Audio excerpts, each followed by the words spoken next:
Welcome to change, or at least the necessity for change. As you can see from my appearance, we're leaving no stone unturned to reinforce this message both visually as well as informatively. During this video, we plan to paint a convincing picture why your relationship with change is such a formative part of your leadership credentials, and how you can help others understand and follow your lead during what can be a highly emotive and therefore challenging process to fulfill at work.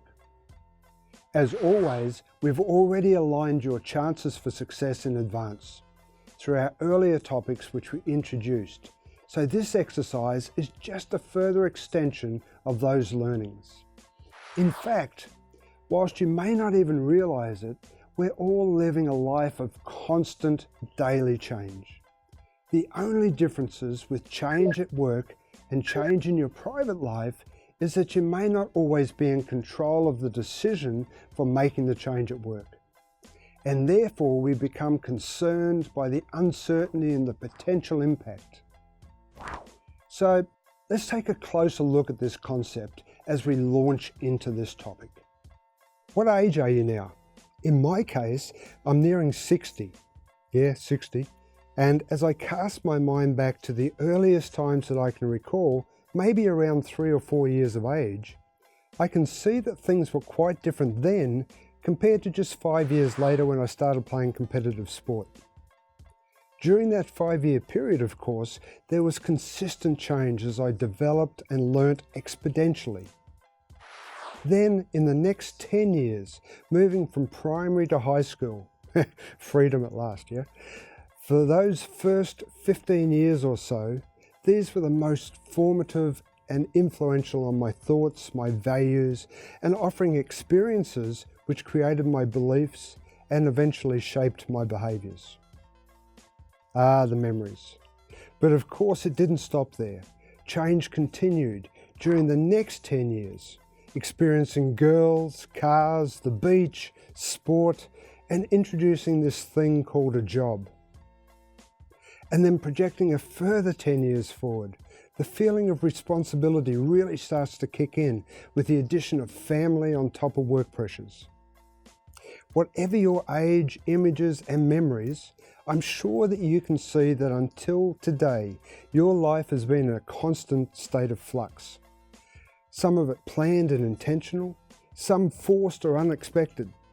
During this time, we reacted and we responded. But somehow we survived, and most likely are stronger in our mind as a result. On a personal level, technology had a significant influence on the changes in my world. The use of calculators, for instance, only came into practice towards the end of my high schooling years. Computers even a few years after that, and I can still recall the very first desktop that I purchased in 1986, which had a DOS operating system and a whopping 20 megabyte hard drive, and it cost me a resounding 5,000 Australian dollars. About 10 years later, I read a book written by Bill Gates called Crossroads, where he predicted that in a mere 5 years from when the book was published, we'd all be walking around with our world in our back pocket. And whilst his prediction was a little bit ambitious, it was an image that certainly painted a picture of significant change ahead. And today, as we shoot this video, we're entering another significant moment in history, where change is reshaping our lives. The technology convergence of AI, Internet of Things, Internet 3.0, 5G, quantum computing, autonomous cars, and the list goes on. I look at my 5-year-old daughter and I can't help but wonder what her teenage life will be like in just 10 years from now.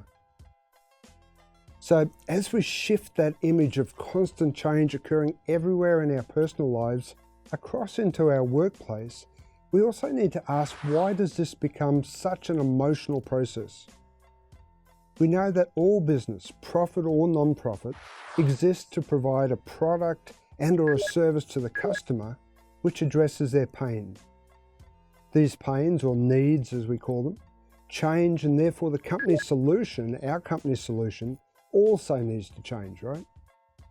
And we have witnessed countless examples over the decades where once dominant companies in their field have disappeared entirely. Why? For the simple reason that they didn't understand or they ignored those changing needs.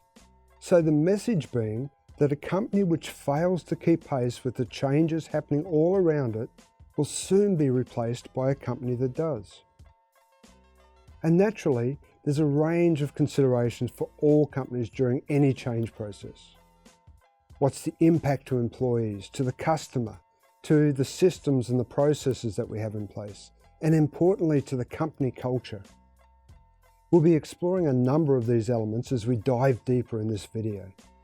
For now, see if you can recall some industries that from the past couple of decades that no longer exist or have been forced in an entirely different direction through the changes that happened all around them.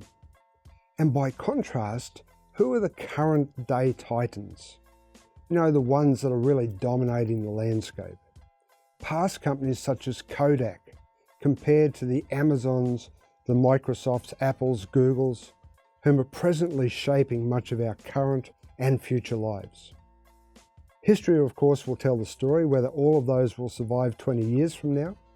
And then, of course, we have some examples of those mega companies such as Disney, Walmart, where they've been able to weather the change storm and continue to dominate decade after decade. So what's the secret to their success?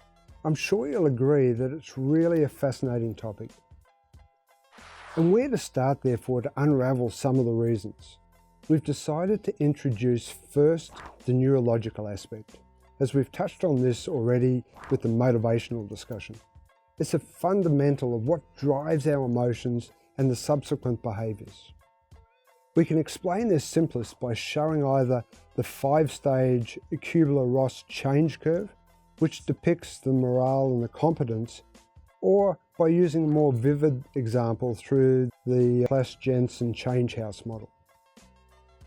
Kubler-Ross model illustrates 5 stages along the change curve, placing denial, frustration, depression, experiment, and then decision across a time axis.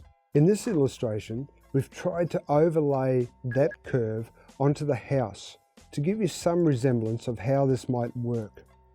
Typically, we start with the status quo. We're in our contentment room, where everything's proceeding as normal and we're feeling pretty relaxed, comfortable that there's no sign of a storm looming on the horizon. You might say that the sun is shining and the birds are singing. Suddenly my environment changes. I'm shocked and in denial on why such a change when everything has been so relaxed until now. As time progresses, we move to frustration and even anger perhaps. And if it's not dealt with correctly, people may get stuck here. Best practice is to allow those involved to express their annoyance as part of the healing and the moving forward process. After this, the realization starts to set in, and we often see depression and a general apathy towards the overall situation. The good news is that this is typically the turning point, and provided you as the leader are present and supporting, we begin to climb out of this negative situation. However, beware, because the next phase that we enter is a state of confusion, which is often even a bigger challenge. Something just doesn't feel right. We could be tense with feelings of inferiority and doubts. And this is normally where we start to experiment with the new changes, to develop our understanding further and to grow in our confidence about accommodating and using these changes. We need to be conscious here that the new environment might not suit everyone, and therefore there's a risk that some people may not be able to accept the situation and instead opt to leave or seek a different environment rather than to stay and to move forward. And then finally, with more time and more experience and guidance, we reach the final stage or the final room. We make that decision to not only accept the changes, but also to start to embrace them. We rebuild the ways of working, and only when people get to this stage can the organisation really start to reap the rewards of this change initiative. As you may imagine, there's a large degree of preparation and careful planning required to have a chance of success during any change initiative. Understanding clearly where you are today and what the future state looks like, both in mindset and behaviour, is critical. This requires due consideration of your stakeholders' reaction, whether it's your team, your customers, suppliers, etc., and based on their emotion, attitude, and abilities.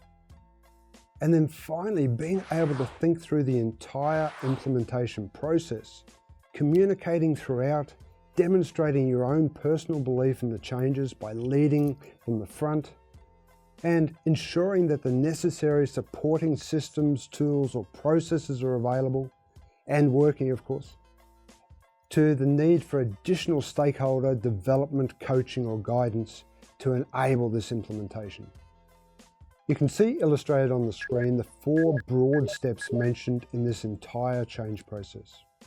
We're now going to move on to explore in detail the requirements of the last 2 steps, starting with the what and how, focusing on mindset and behaviour change, and using the from to tool, before then introducing the implementation guide technique called BCM, or if you like, behaviour change model, and how to incorporate into this the change story for a more powerful communication. With every change initiative, clarity of purpose is extremely important. Starting therefore with this exercise to define what is the current status and what is it that we desire for our future state. This definition enables us to explore the stakeholders' current and related mindset. And changing the mindset to align with the defined future state is perhaps the most critical factor in achieving success within the entire change process. It's foundational in being able to reshape behaviour, and so we introduce here a simple 3-part tool which leaders can utilise together with their stakeholders, and we start by identifying where we are today, i.e. what is that current state and how is this status supported by our current behaviours and their underlying mindset. And we can list these in the from column. This provides us with a powerful insight, as we've already defined our future desired state, and therefore we can now determine what our mindset and behaviours need to look like to achieve that outcome. Hence, we place these in the to column. We list these new thoughts, behaviours and rules, and the necessary activities as a consequence. Based on this realisation, we can then develop the necessary actions which will drive that change in both mindset and behaviour from today to the future vision. Okay, and therefore the time has arrived to start making the change a reality by considering the actions which need to be implemented for this change initiative to be successful. For those familiar with John Kotter's famous 8-step change model, you'll notice some similarities in the model we're about to introduce. There are numerous models available to you, so feel free to utilise the one which works best for you. In our case, we're going with a simple and visually easy 4-quadrant model, referred to as the behaviour change model. Our 4 quadrants cover, in order, the actions required from creating understanding, to being the role model, ensuring that our systems, processes and tools are aligned, and then finally to building capabilities, ensuring that our people have the ability to do the necessary changes. So first, for creating understanding, we need to focus in on communication skills, which we've of course mentioned throughout this entire series, to ensure that every stakeholder has clarity around the reasons behind the change, the why, the starting point, where we provide the rationale, introducing the big picture and zooming into the local level, outlining timing, our approach, the new systems, training, etc. At this time, we should also address what is it that I'm required to do as a result, and what's the impact to me? Later, we're going to introduce a topic called the change story technique, and this will greatly support you during this initial creating understanding and communication phase. From this, we move into quadrant 2 and look at what actions are required for us as leaders to demonstrate our belief in this change. Essentially, wanting to illustrate that we champion the initiative and will lead the way with the adoption. Don't underestimate this step. Our stakeholders are going to be watching you extremely closely to gauge your buy-in. And then to the final quadrants 3 and 4. These help us to consider the supporting systems, the tools, the processes, and the trainings. All of these which may or may not be associated with the change initiative. Are they available? Is part of the change involving new technology, which is going to replace legacy systems and will generate extra workload initially as we introduce them, and therefore we could expect there's going to be normal resistance and pushback. Whatever the case, you need to have considered it carefully and understand what actions are required and what are the likely reactions from your stakeholders. Rigorously work through each of these 4 implementation stages, as they'll greatly increase your chances of success, and be aware that that in itself is a significant achievement given that 70% of all change initiatives fail. And finally, to put the icing on the cake, let's ensure that you can celebrate that success by making sure all of your communication throughout the process is effective and engaging. To do so, we introduce an easy to remember 5 key elements in developing our change story. Starting with step 1, do we have the right parts and the right structure? i.e., make it personable, stating the big reason why change is necessary. Paint the vision, the goals, what will we be doing different in the future, what's expected and what are the next steps. Step 2, tie your story to a strong analogy and a relevant one. Introduce a theme or a fable which can be easily associated back to this change initiative, which is enticing and motivating. Step 3, grab the stakeholders' attention with some form of teaser. Create some buzz or excitement within the story around this change process, using something relevant and reinforceable. Step 4, spark emotions, similar to the previous one, but spark some emotion. The story should stir up these emotions. Remember the motivational methods covered in topic 2, seems a long time back. And then to the final step. And this part was made famous by the legendary Stephen Covey in his 7 Habits. Always start with the end in mind. Make the ending of your story positive and leave recipients wanting to know more. Something to keep in mind throughout this entire change process, and I'll quote John Kotter again here. Don't declare victory too soon. The secret is to remember the change curve and the reality that change is a process which takes time. People need the opportunity to work through their emotions, and whilst they can be supported and guided, they can't be forced. So this brings us to the end of this topic, necessity for change. We hope that through this video you've been able to gain a brief insight to the why, what and how of change. Our VUCA world, our volatile, uncertain, complex and ambiguous world today requires that we're not only understanding this change need, but we leaders must also be champions of the change process. As we move into our next and second last topic, pitching your value-based strategies, we'll take a peek into the need for balance between both performance and values, as well as the impact of having a strong culture based around diversity and inclusion. How does this guide your approach in the pursuit of strategic objectives? Another fascinating topic. So until then, stay safe, keep learning, and bye for now.